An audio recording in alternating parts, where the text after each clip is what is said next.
Welcome evening everybody, it's Zero back again with another History Buff Reacts video, and today we are taking a look at some of those lesser known Christmas folklore characters. Now, I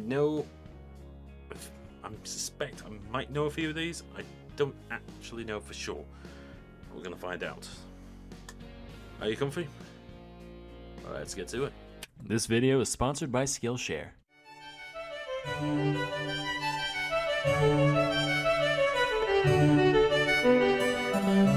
Hey kids, Hi, hope Sam. you had yourself a merry little whatever. I know I did. What do you like best about the holiday experience? My personal favorite part is where we systemically brainwash children into thinking they're supernatural beings who judge their every move and then invade their house at night. Now, everyone knows Santa.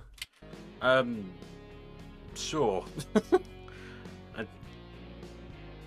I don't know where this is going, and I'm scared. Good old Saint Nick. Old Father Christmas, old Christopher Kringle, old Elpheus Prime, slayer of elk and bringer of Xboxes. And you've probably heard of some other characters somewhere too. Guys like Krampus, Belsnickel, Charlie Brown, Xi Jinping. Well, today I want to show you guys some more obscure Yuletide beings from different cultures all across the globe, but mostly Europe. Now, this first creature's name comes from the Welsh. As a matter of moral principle, I personally don't formally recognize the Welsh language. Maybe someday they'll figure out how W's and Y's work, then it'll be a different story, but for the time being, you'll have to excuse me for not condoning bullshit like this. That is an actual place name, it is. That is an actual place name, and a guy on the BBC doing the weather forecast, he had to actually say that name, and he nailed it. And he wasn't Welsh, by the way. I don't know where he was from, but he wasn't Welsh, and he nailed it. Beautiful. So the thing allegedly called Marie-Louise isn't a true mythical creature per se, but more so a tradition carried out for at least the past few centuries in South Wales. No, I mean Old South Wales. This is how it works. Every holiday season, the village rapscallion will take a horse's skull and affix it to the end of a pole. Kinda like one of these things, except, you know, awful. The skull is typically decorated in some way, and sometimes they put in a lever so you can make the mouth move on its own. Then a white sheet is draped over the pole and its holder, thus giving the illusion that Famine himself has come to destroy all your figgy pudding. From here, one would think that the nightly festivities would include welshing your trousers and repenting for a lifetime of naughtiness, but no, it gets better. You know that whole mouth moving thing? Turns out that's not just for taking wild snaps at the faces of innocent children. The Marie-Louise and its party of caretakers will go around to random houses and sing a song about wanting to be let inside. The inhabitants are then expected to sing back with excuses as to why they don't want this abomination in their home, all in rhyme of course. This goes back and forth until either the Marie-Louise gives up, or the party's invited in, at which point they get to raid your pantry and drink all your beer. So if you ever find yourself rap battling a horse skull in South Wales, don't panic. It's normal, I guess. Next we have Frau Yeah, I've read a lot of stories about that, and obviously on first thought you think about it and you're like, that can't be true, surely not, that can't be true. It's entirely true. I think they still do it, I think. I'm pretty sure they still do it, but it's a lot rarer nowadays. Obviously they couldn't do it last Christmas because COVID, but I'm just trying to imagine that just the town idiot just going in and just raiding like 3 pantries of beer, and then that's it because he's too drunk to carry on. He's just eating all that bloody sausages, man. It's not Welsh accent, but you get what I mean. Perchta, a witch-like being said to visit during the holidays in the Alpine regions of Germany and Austria. Depictions of Perchta can range anywhere between beautiful woman and whatever the hell this is, but usually they fall somewhere in between. What the hell is that? It's like a... I'm actually trying to figure out what that is. It looks like it's got a shoe in its mouth for some reason. Yeah, that's not quite right. The one on the left looks perfectly fine. Yeah, it looks like a painting of a beautiful woman. And then, apparently they're the same thing. Okay.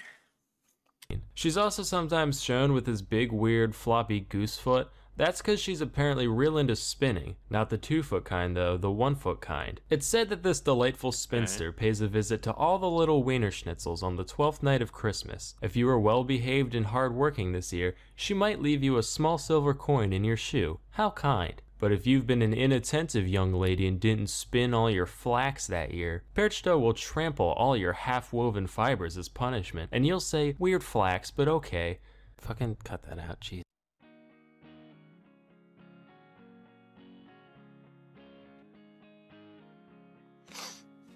No. No. Bad.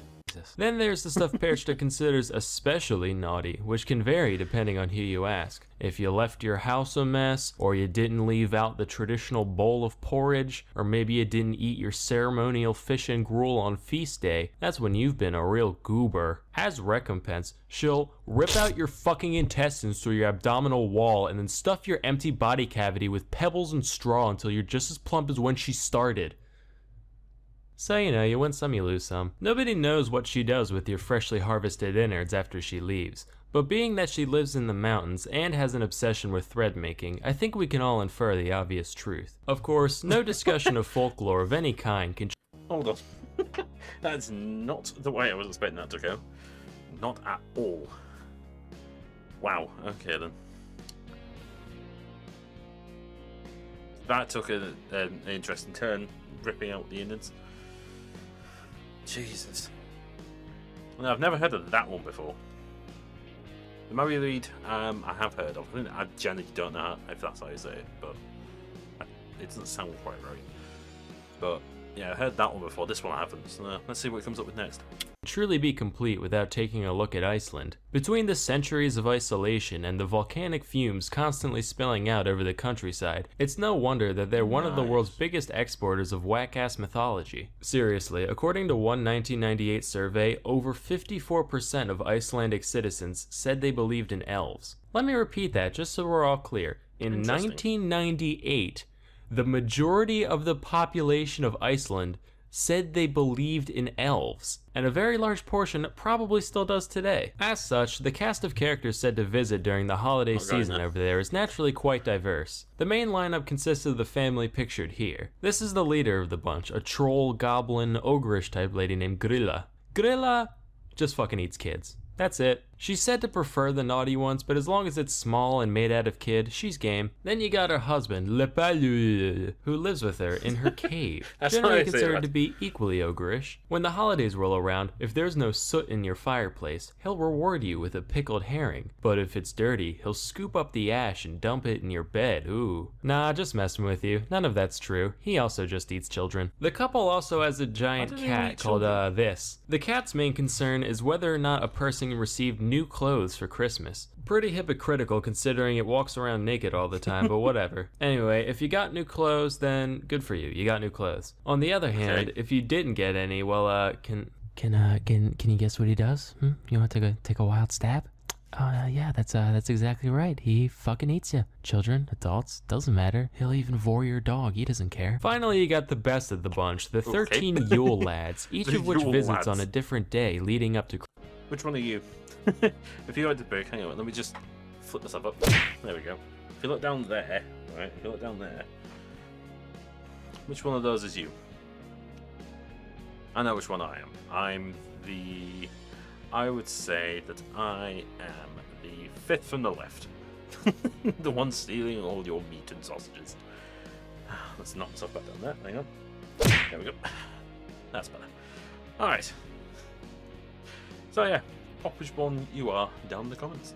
Christmas. They're kind of like the Seven Dwarves, but whereas those guys are jolly and helpful and stupid shit like that, the only real goal of the Yule lads is to harass and inconvenience people as much as possible, and each one has a unique way that they go about doing that. I'm going to go through all 13. Now please remember, I am making none of this up. I'm not even going to try to say the Icelandic names, so I'll just give you guys the English translations, which are very apt by the way. First you got Sheep-Cote Clod, who goes around harassing sheep, but he's easy to catch on account of his peg legs. Then there's Gully Gawk, who hides in gullies to steal milk from your cows. There's Stubby, he's real short. He eats the leftover crust out of pie pans. This one's called Spoon Licker. He licks spoons. He's also incredibly thin on account of malnutrition for some reason. There's Pot Scraper, he scrapes pots. And Bowl Licker, who's like Spoon Licker. The key difference here being that he licks bowls. You got Door Slammer, who slams doors in the middle of the night. And then Skyr-Gobbler, who gobbles up all your skyr, which is like a Nordic yogurt type thing. Yeah. Whoa, who's that up in the rafters? It's Sausage Swiper, of course. Here to swipe your sausages. And who's that in the windows? You bet your ass it's Window Peeper. Look at him peep.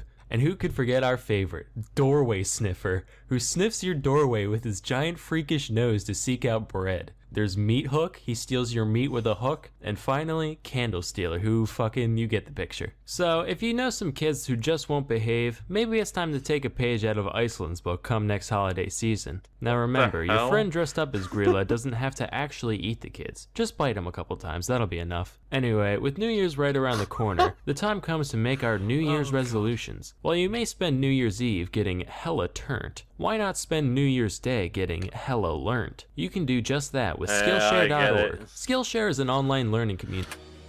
And it looks like we're going to a segue. Well, I knew of one of them.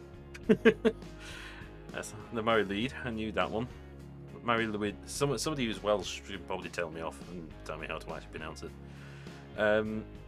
Yeah, I've forgotten what the German one was called. I've forgotten. That's bad. I just watched the video and I forgot what the bloody German one was called. But yeah, she seems quite violent. And Iceland's probably got those. Probably came up with those as sort of like leftovers from Nordic tales because some of them sound Nordic, like some of the ancient Nordic, like the 13 little Yule boys sound almost like goblins. These goblins were mischievous. I don't know if that's actually a link, but it's what I suspect. Again, if I'm wrong, please tell me off. Tell me off and correct me, because if you don't correct me, I don't learn. Which is quite a good metaphor.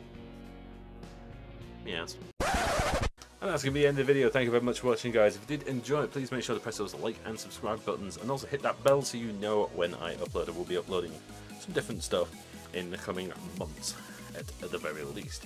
But if you want to see some more videos, check out over here at the top. You will see the most recent video apart from this one, and down below that you will see the whole History Buff Reacts playlist, all the History Buff videos I've done on this channel. But anyway, on to the next video. I've been Zero. This has been History Buff Reacts to lesser known creatures, Christmas, folklore creatures, and I'll see you in the next video. Bye bye.